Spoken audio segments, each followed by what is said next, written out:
Okay, how you guys doing today? My name is Steve Anderson. I am the Tusculum University Athletics Diversity and Inclusion Designee. And here today we have our coaches with us. You want to introduce yourselves? I'm JT Burton, head men's basketball coach. Jen Agostino, head women's lacrosse coach. Robert T. Williams, head track coach. Danielle Morante, head women's volleyball coach. All right. And what we're doing today is we're discussing in day 2 allyship is. So what we're going to do today is kind of talk about how the leaders of these the coaches and the leaders of the team kind of has the kind of culture on a team where it kind of supports allyship. So to start off with our first question today, how do you create cultural connectedness on your team? Well, one of the things we do is we try to get out. And first of all, you start with the internet and all that good stuff. You try to go over, try to be in touch with the guys, or what they're looking at, what they're talking about, and all that good stuff. And then one of the things we try to do is we do an exercise is trying to get to where guys know each other. We go in the locker room. This is kind of something that I don't share with nobody, but we kind of get up and we talk, we call it powwow, where we get up and we just kind of talk about where we come from, parents kind of explain each other's background, and, especially for the freshmen. It's always weird when we first start out because nobody talks, the young guys. Right. But now you can't get them to shut up. And that's how we try to get, some of the things that we try to do to get them connected. That's what we do. You might want to piggyback off the coach. I was just gonna say during COVID, I think that caused a lot of issues for us because you were so disconnected. So we were doing stuff on Zoom and you didn't have that personal interaction. So trying to get kids now post-COVID to get back together, I think has been harder to draw out of them initially. They want to just do stuff on their phone or not really communicate in person with each other. So like he said, I think it's more of a challenge initially to get them to open up, but once you can, I feel like they have a lot more similarities than they realize, even just from being from different areas. Oh yeah, watching your game and I see the girls on the sidelines and they Yes. have that, and they're just cheering for everybody. And it could be a situation where they didn't get the point, but they're cheering anyway. So Yeah, it's more of we try to create like a family environment more than seeing different cultures. Those are all important to us and a part of what we're doing, but we want them to know that our family, our volleyball family, is also important, from wherever you come from. Yeah. Go ahead. We do something every Monday and Friday. We call it G&G, so everybody gets around before we start practice, and we say what we're grateful for the day and our gripe for the day. And the rule is you don't have to have a gripe, but you have to be grateful for something. And I think though it just, again, like connecting people, being like, we all just ran around today, we all did a bunch of things all weekend or for the weekend, like a lot of people are grateful for the same kind of things, like I got to see my family this weekend, or same gripes, like I'm struggling with school or something like that. It just, I think, keeps everybody grounded that like we are very similar, and like the more we share with each other, you kind of feel more included because you're like, oh, everyone's going through this, and that works out well for us. okay. We kind of talk about what we're dealing with, and what each person is dealing with as a team. Because a lot of times, people can be dealing with things behind the scenes that you know nothing about. And so we have talks pretty much every Wednesday. We'll have one today too. It's just something that's been instituted. And what I tell my team as far as us being more understanding of each other, because what you do, you get a whole bunch of people from a lot of different states, different countries, and different mamas, daddies, upbringing.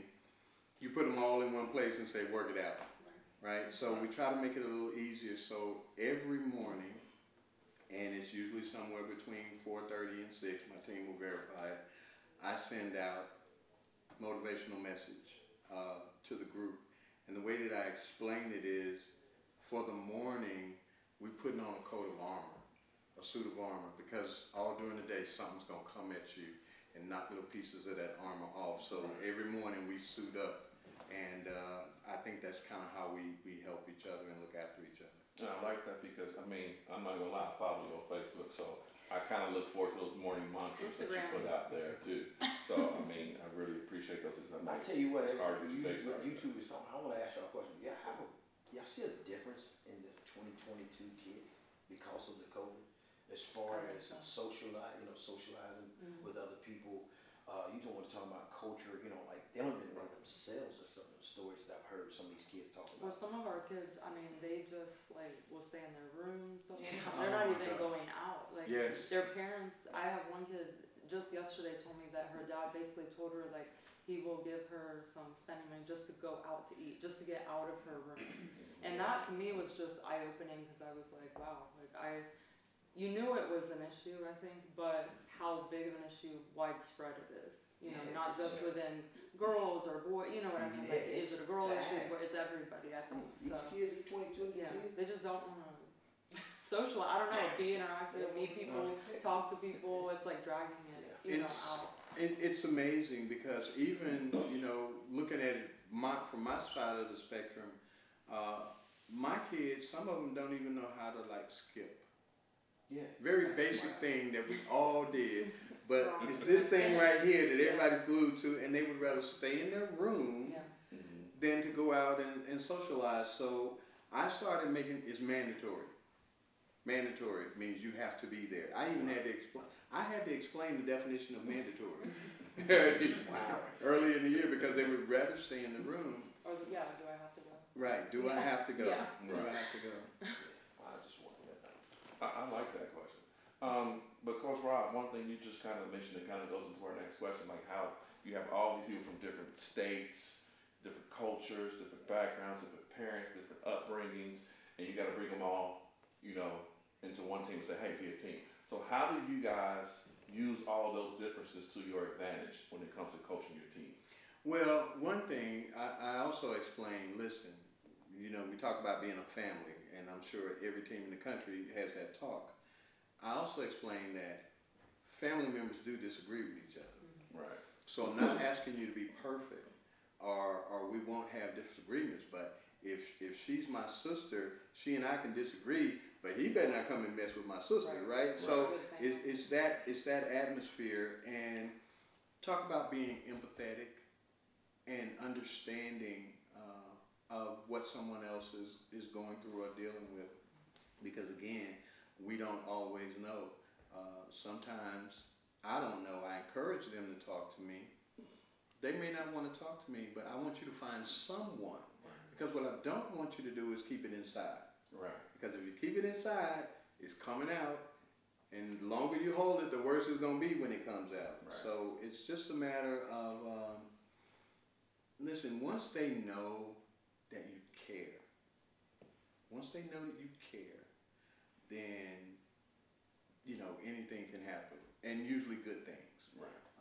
One example that I would give is when I was at high school coaching, they had an instance where they had all the kids in the gym, and they were introducing the coaches one at a time. And of course, they were clapping for everybody, but when they introduced me, the kids stood up and started stomping on the bleachers, whistling and screaming.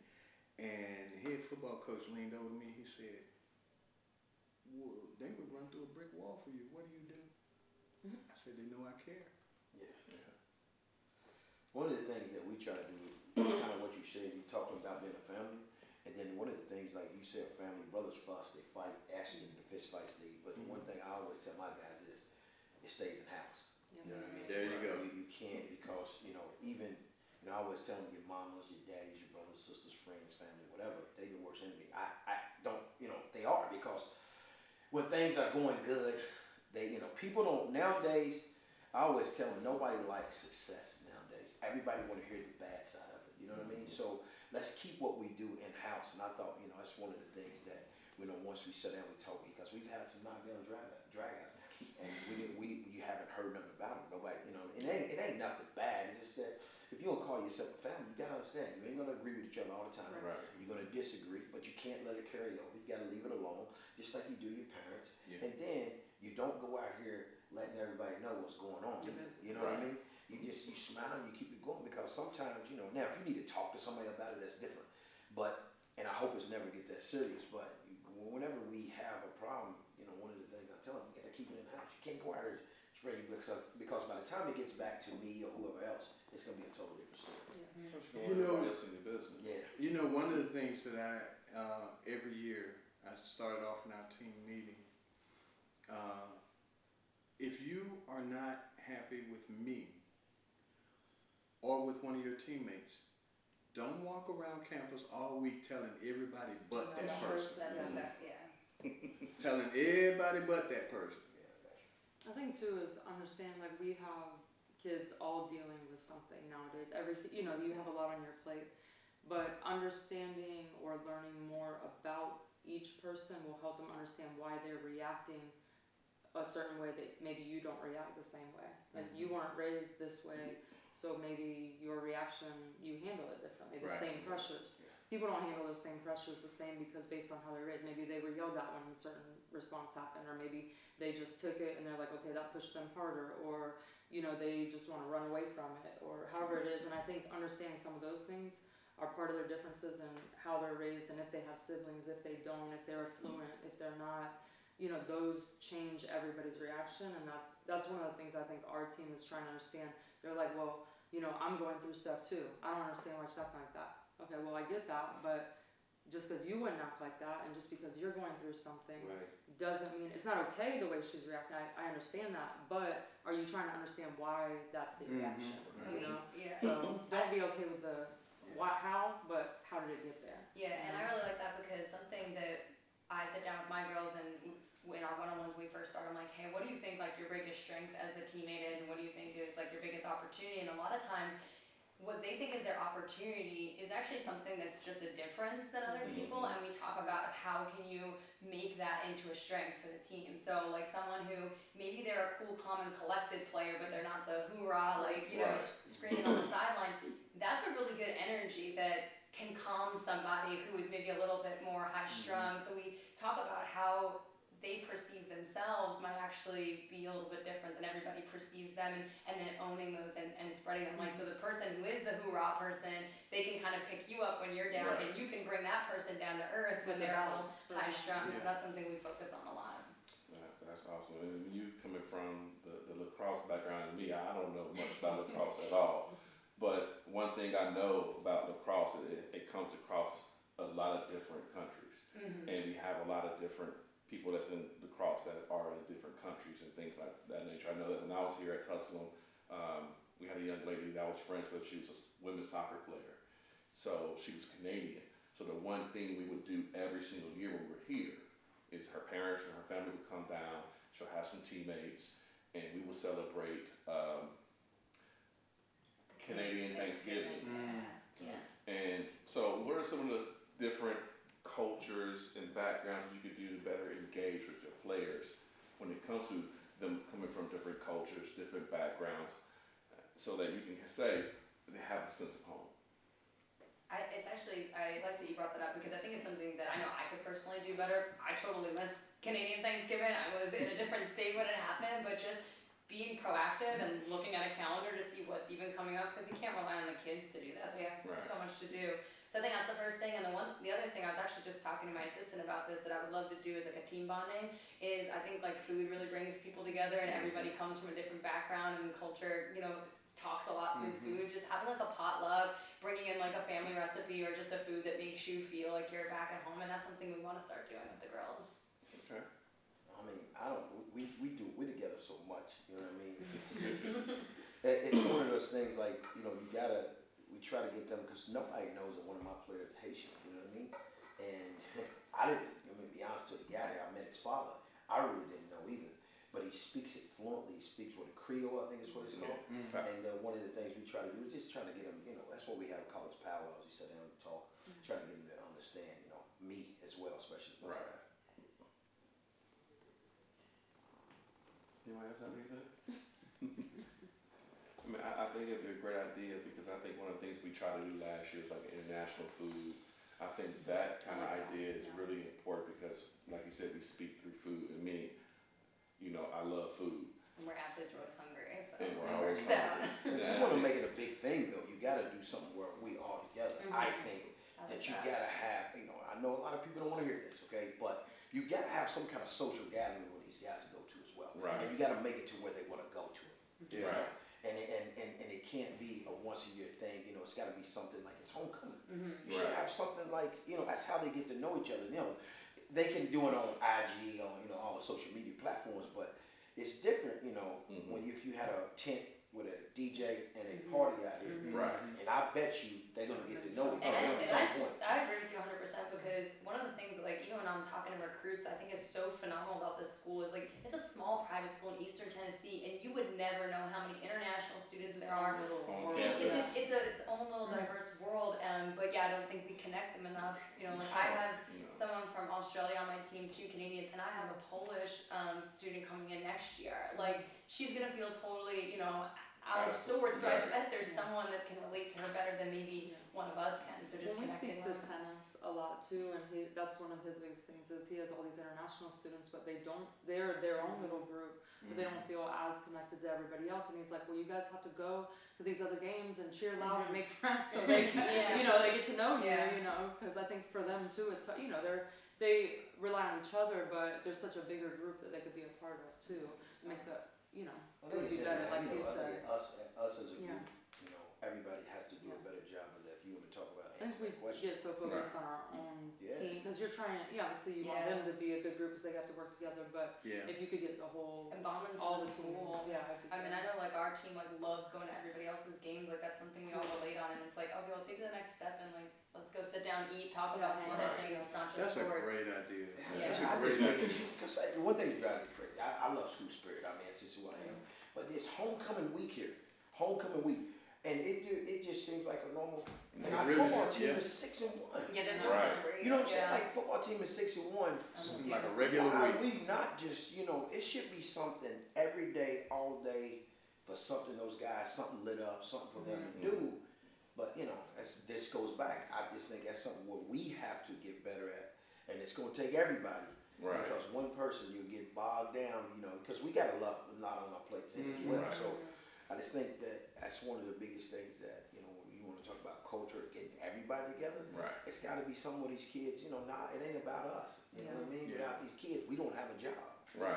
So, Or a place so you can work. yeah, that's what I'm saying. So I think that's one of the things that we can get better at. Okay. So kind of talking about that, you know, like you said, going to games and things like that. So how can we foster more inclusion from those student athletes of different cultures and backgrounds? Because we can say, hey, go do this. But how can, and one thing you just kind of talked about, you said, I need to step up to the plate and start, you know, put myself out there. So, because like you just had Pioneer Madness, and the one thing you did when you came out with a lot of energy. Yes. And I think that sometimes we lose the fact that, yes, they're student athletes, but us as coaches have to be the leaders to kind of provide that energy. But we also have to provide that energy for inclusion to make sure that everybody is included with whatever that we do here on campus. So how can we foster more inclusion here with different backgrounds and cultures with our student athletes? I think number one, you got to start with the social media. I mean, Snapchat is where it's at. Because this is going to sound real crazy, and I was sitting there thinking, should I go back and forth? But, you know, like, I come from a real small country town, like some of these kids now with the pandemic, they've been in their room, they haven't been able to do something. So you think, you know, and this may sound crazy, but you may think that a person from Canada may look, act, talk different than you, and they don't even know, they don't even try to get to know them until, you know, like I would never know that she was Canadian. I just, because that's where I was brought up. So in order for us to do that, you have to get, you know, you got to get these kids involved. We got to do more things like Snapchat, social media. And I believe, I'm in my own little world, but I believe that if you do things to make them come together that they like, not what we want and not worried about, you know, what is going to happen. And I think that starts with listening to the kids. Like I know, like like surveys and stuff. The kids do work all day. They don't want to do paperwork. Like bringing them into a group like this, and hey, what do y'all want? And then writing that down and then implementing it quickly. Because I know that that's some of the feedback my girls have had. They're like, we've done the surveys, we've filled these things out, we want to do this, and then nothing happens. So like again, as the adults, the people in charge, being able to say, okay, let's pick one thing from this list that they recommended, and let's do it within the next 3 weeks. And like, how can we do it? So I know and from keeping them last involved. year, the athletic not banquet, but the outdoor thing that they had. Oh yeah, athletic- the appreciation love- day. yes, They love they that. love Oh, Yeah, that that had a was lot of awesome. good Yeah, feedback. And then the Absolutely. last week of school where they had all those activities like in the quad and all that stuff. I know our kids, they loved all that stuff. I think and so that more of those kind. It doesn't have to be like a party, but it could be definitely a gathering that turns into whatever they want it to turn into. And I think going back to the you know. social media thing, and like I always kind of relate that to like recruiting. Like you want to create some like excitement around your program. Yeah. So if we just say, hey, we're doing this thing on Saturday, and then we never talk about it again. You Right. don't create that excitement, and kids probably forget or whatever. So how do you stay consistent with the build up of whatever the event's gonna be? That way you get people intrigued and excited about it, and then you Yeah. get a good buy-in. Right.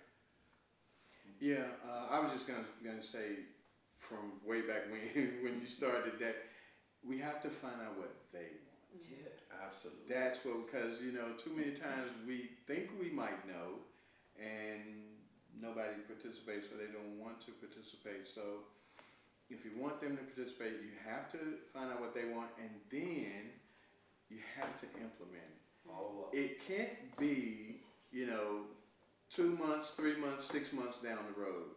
You got to do it then. The thing that we had at the end of the last year out in the stadium, Yeah. I think there was probably, and I don't know, but I think there was probably 100% participation. They loved it. I said we need to do that at least twice a year, not just once a year. Let's not wait till the end of the year. Maybe do one fall, one spring, and anything else that we can think of.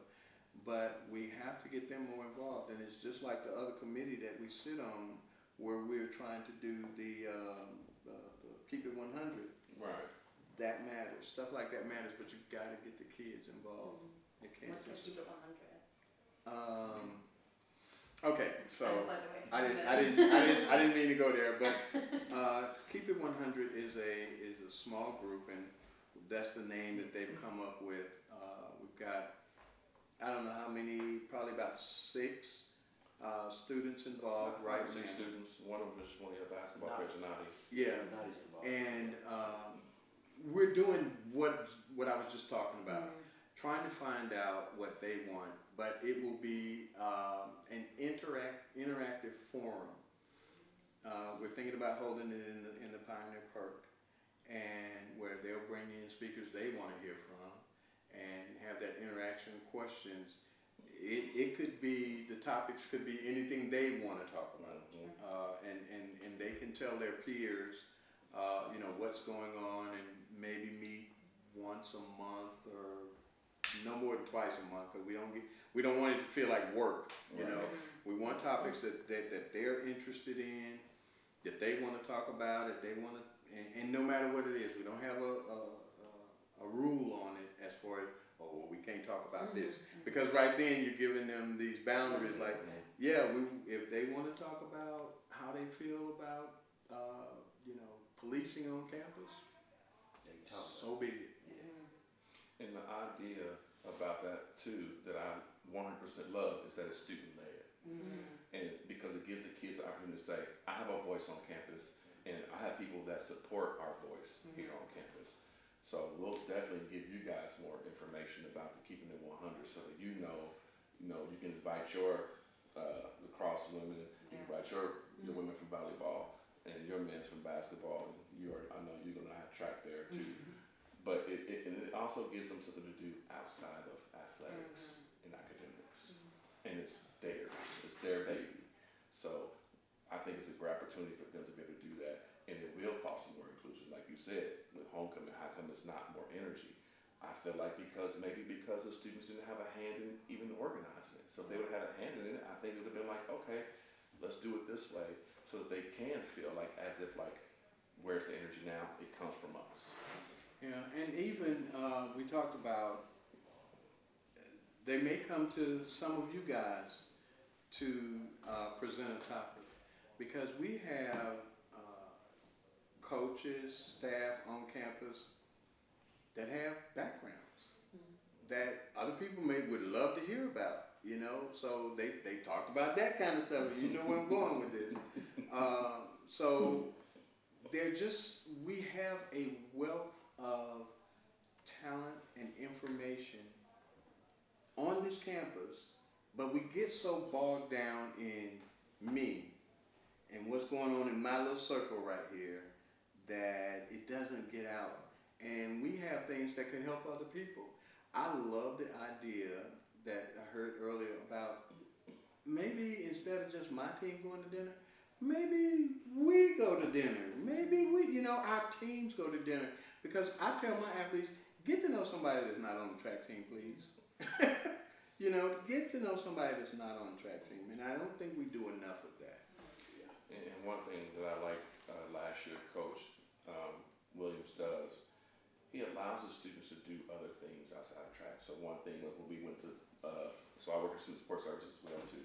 So we went to Washington D.C. last year, and he knew that his team were still dealing with nationals, but he let one of his students go on a trip because he said he's a freshman.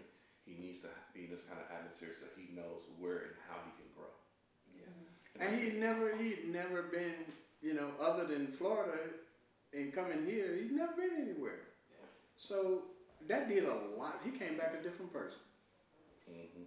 His confidence was really high. I mean, you can see as he's walking around right now, just like kind of got that peacock chest, just kind of strutting, and those kind of things makes him feel a lot better about himself. Like this year now we're going to New Orleans, with the energy of Tennessee beating Alabama. We're going to UTK November 12th, and everybody wants to go. And just being able to have that energy, I think is huge, and for them to be able to say, I can grow in other areas and in other places. Yeah. Thank you guys for coming by to have this discussion about allyship and how we can kind of better connect our campus and our student athletes. So that's going to be a wrap for us. Thank you guys for being a part.